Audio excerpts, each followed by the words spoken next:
Je pense très sincèrement que l'Iran est tout simplement en train d'éviter le piège américain. Je vous dis pourquoi. Cette attaque de Donald Trump sur les bases, sur les 3 sites nucléaires, était une provocation pour permettre aux alliés d'Israël de pouvoir entrer directement en guerre avec l'Iran. Parce qu'ils savaient que ils pensaient que l'Iran allait riposter et frapper leurs avions ou frapper leurs bases militaires. Et si l'Iran fait ça, l'Iran va avoir plus d'adversaires en face, ce qui va disperser ses forces. Ce qui va fragiliser aussi son système de défense et son système d'attaque. Aller dans une guerre d'usure avec plusieurs adversaires, ça épuise très vite tes forces et tes réserves. Ce qui fait qu'aujourd'hui, moi je recommande à l'Iran de ne pas du tout attaquer les bases militaires américaines ou les navires. Il faut juste, comme ils l'ont pris là, le Parlement a voté une loi pour obliger la fermeture du détroit d'Ormuz. Ça, c'est plus que bombarder une base militaire. Parce que c'est le monde entier qui va sentir cet effet-là. Donc, je lui conseille de ne pas bombarder les bases américaines, ne pas s'attaquer aux navires français, allemands ou britanniques. Ne le faites pas. C'est un piège qu'ils vous tentent pour pouvoir entrer définitivement en guerre. Parce qu'ils vont dire ils nous ont attaqués. Ah, pourtant, on sait nettement que c'est l'Iran qui se défend actuellement. Qu'est-ce qu'il faut faire? Ce qu'il faut faire, c'est continuer dans sa lancée à s'attaquer directement au symbole ultime de leur présence dans le Proche-Orient, qui est l'Israël. Et la réponse de ce matin, à travers les 15 missiles qu'ils ont envoyés et qui ont fait des dégâts considérables, a été d'une intelligence extraordinaire.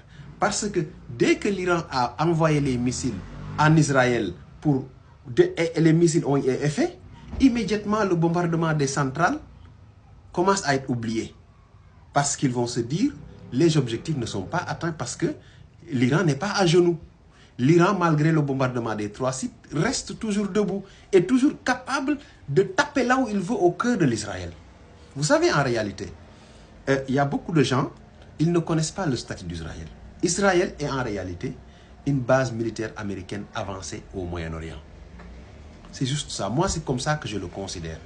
Je parle d'Israël en tant qu'État, dirigé par Netanyahou, un État colonialiste et tout. Voilà.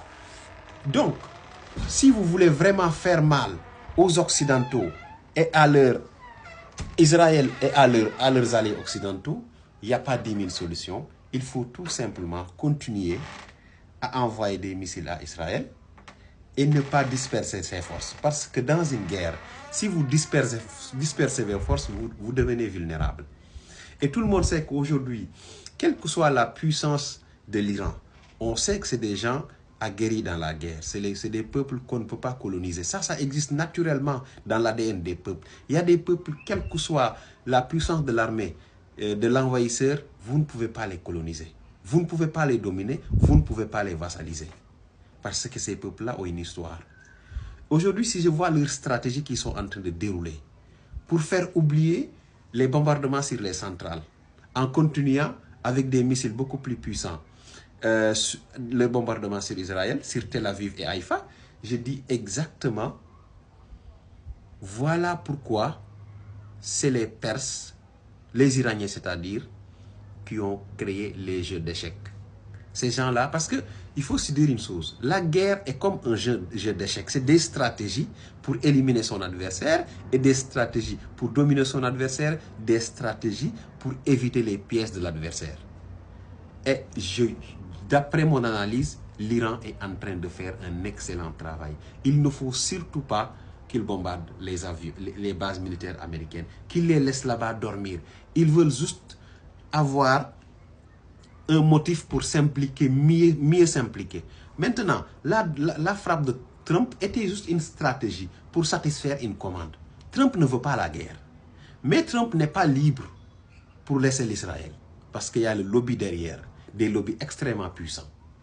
Il fallait leur livrer leur commande. En quoi faisant? En faisant une attaque sur les sites nucléaires sur les sites nucléaires et en médiatisant l'affaire. Maintenant, c'est fini. Donald Trump va leur dire ce que vous voulez, je l'ai fait.